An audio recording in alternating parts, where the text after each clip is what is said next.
Excuse me, now that I've defeated you, would you mind turning me into a fine paste, blending it all together to shuffle it up, and then reforming me into a solid afterwards? Yeah, I can do that. Oh, sweet, what'll it cost? How do I describe this? Ladies, gentlemen, and tarnished of all ages, today isn't about you, it's about me. Okay, fine, it can be about us. At this point, I have more hours than I care to admit in this gargantuan video game named Elden Ring. I've fought nearly everything that there is to fight, collected most of the things there are to collect, and it's at this point that I am ready to dive into my own personal feelings about the bosses themselves. Now, as a disclaimer here, this is the first Soulsborne game that I have personally played properly. I've dabbled through bits and pieces of some of the others, but never have I fully completed one, and never have I devoted myself to one the way that I have to Elden Ring.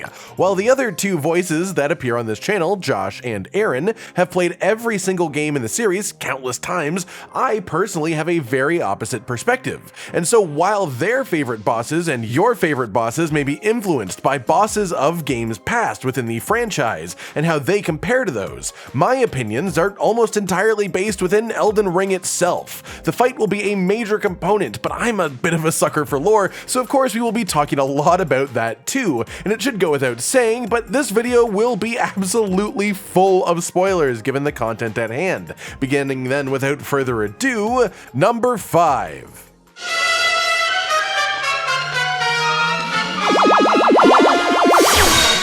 Ranala, the Queen of the Carian Sorcerers. This woman has quite the interesting past. Mother of demigods, and the one responsible for raising the entire Carian sorcery faction up to the status where it was able to engage in open combat with Marika and the Golden Order, on relatively even power. Given that Marika is a god, this is sort of a big deal to be able to say, and one way to interpret the lore would say that the marriage of Radon to Ranala that ended the fighting was somewhat of a ploy by Marika in the first place.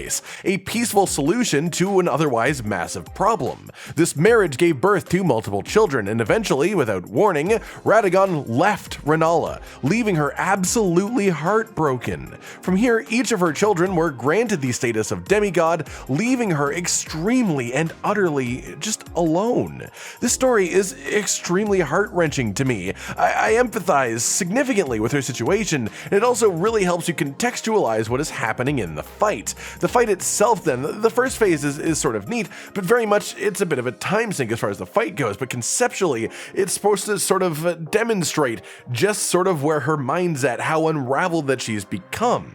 It's more or less a non-factor as far as completing the fight once you've worked out the solution that there is. The second phase, however, is where the fun is really at. If you use big, heavy melee weapons, you probably just poise broke her and then comboed her to death without seeing anything cool. But those of you who did that missed out on an incredible encounter. The boss room itself it is contained in is absolutely gorgeous. She uses the full moon sorcery against you. She uses Comet Azure, and she summons ridiculous creatures to fight for her, such as trolls or even a goddamn dragon. She summons a dragon. Think about the type of summons that we can do as players, and then imagine just the raw FP cost that would happen of something like a dragon. Ranala is awesome. Her fight is awesome. Her lore is awesome. Yeah, she's a bit of a pushover for some characters, but I really love her design through and through. Number 4.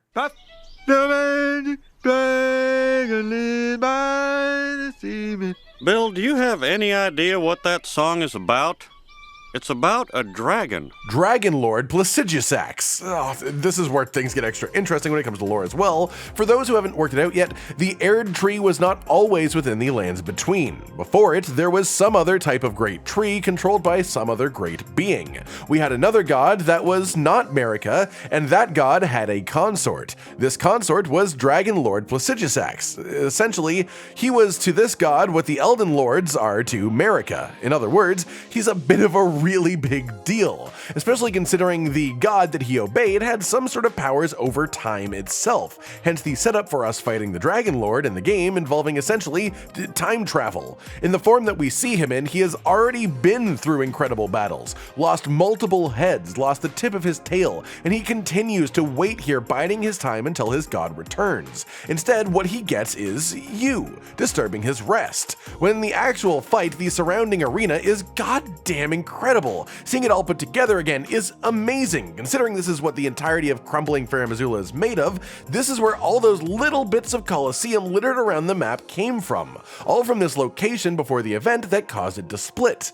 With that, you have the context at the gravitas of this encounter, why this figure is so imposing, why he essentially has the greatest power of any dragon that we see in the entire rest of Elden Ring, even though the game has loads of other dragons around the place, and this is why his fight is such a goddamn spectacle to behold. The way that he plays with the ancient dragon lightning is awesome, using it to extend his claws out of his hands, or even to goddamn teleport around the place in red lightning clouds. It is an unmatched experience across the rest of the game. I will remember this one forever, regardless of what else I happen to forget, and that means a lot to me personally. Number 3.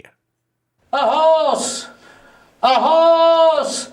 My kingdom for a horse! A horse, my kingdom for a horse! Can't anybody see my royal need? A horse, my kingdom for a horse! Won't someone give to me their loyal steed? Oh, how I pray for anything equine! A pack horse or a work horse or a pony would be fine.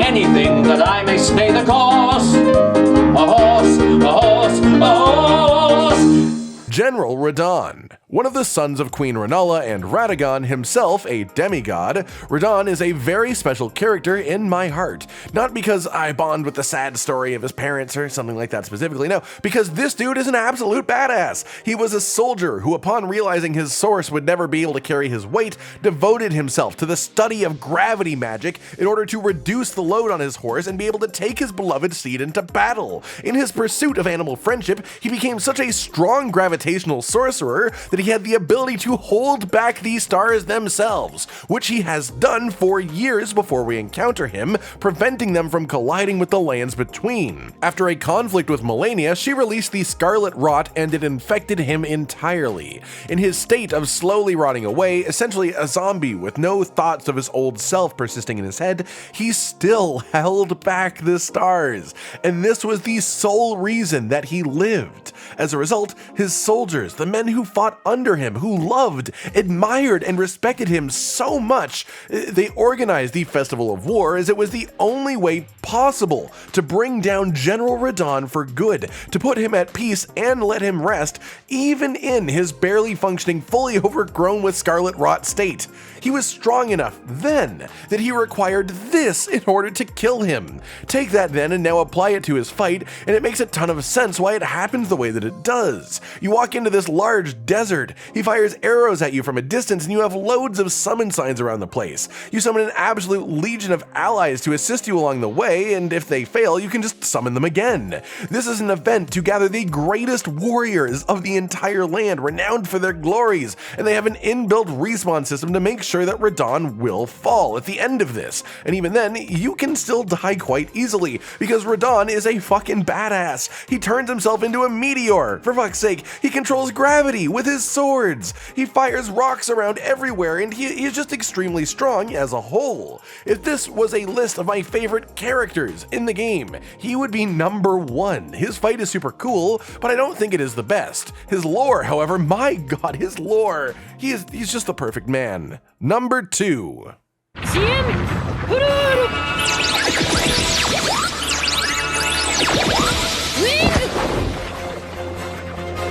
Melania, and this is the person responsible for inflicting Scarlet Rot on, well, anyone that's been inflicted with Scarlet Rot, which essentially means the entirety of Caelid. Born as one of 2 children of Radon and Marika, who are 2 parts of the same individual person, in case you weren't aware yet, one of these children is Michaela, cursed with the body of a child permanently, and the other is Melania, cursed with the Scarlet Rot, and devoted to protecting Michaela. Melania is a very troubled character for a number of reasons. Her curse is also her destiny, and the only thing that it does is cause pain for others. Melania is one of the only characters in Elden Ring marked capable of ascending to godhood, specifically the other being Michaela. However, as we realize through the fight of Melania, her rise to godhood would be the direct result of giving in and releasing the Scarlet Rot, which is a deadly disease that eats away at anything that it touches until there is no semblance of a living being residing inside. As a result, Melania had no wish to become a god for herself, no wish to release this, so much as to do whatever was necessary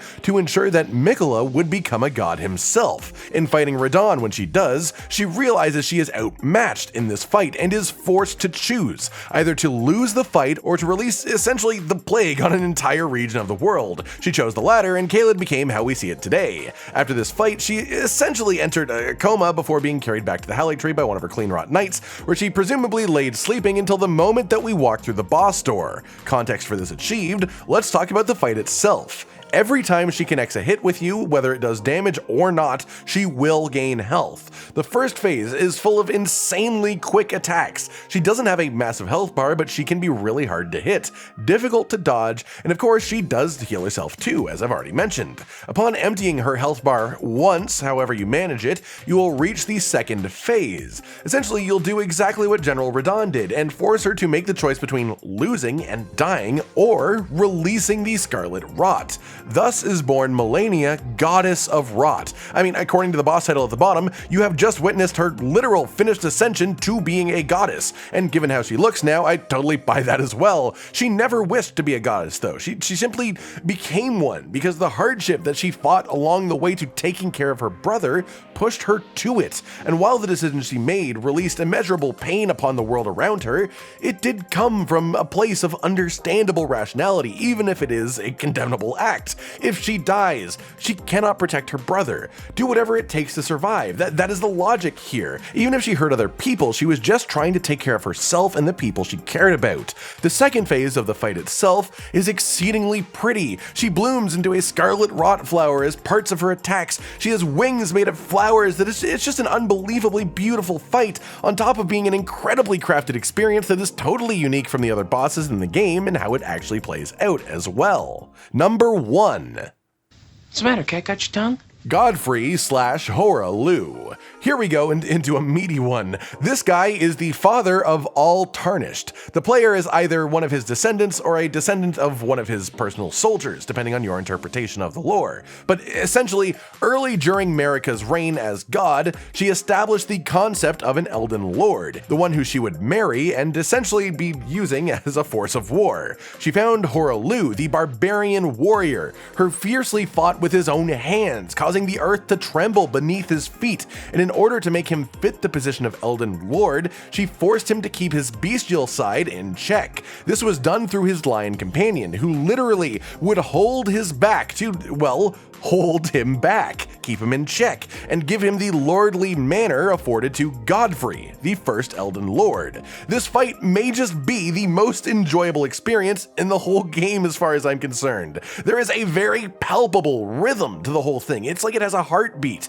Every attack has a notable telegraph that allows you to learn his patterns and understand how to fight against him much easier with repeated attempts. Many of his attacks can be dodged by jumping instead of rolling, which is pretty cool and unique to Elden Ring specifically. And the phase switch change of pace is just phenomenal. In the first phase, he uses a big axe to try and fight you like a respectable Elden Lord. In the second phase, he says fuck it, and he just keeps on using minor earthquakes and trying to grab you with his hands so he can deliver a pile driver off the top rope. Like he goes full on barbaric savagery, and I just love it. This combined with his place in the lore, how important he is, how much he means, all together puts him firmly at the top of this list for me personally, cementing him as my favorite boss in Elden Ring. And that'll do it, everyone.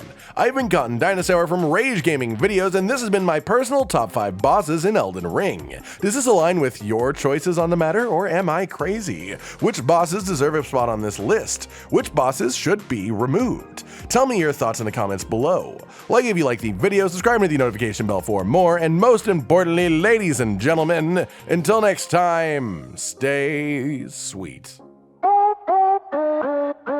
Josh, Cotton, and Hollow with the videos, dropping the humor like a hammer on your tippy toes, bringing entertainment on a daily arrangement to take our insanity and turn it into entertainment. Yes, I said entertainment twice, to reiterate that it is nice to look into your faces on a mostly daily basis when you let us in your homes to make the whole world a stage. Goodbye.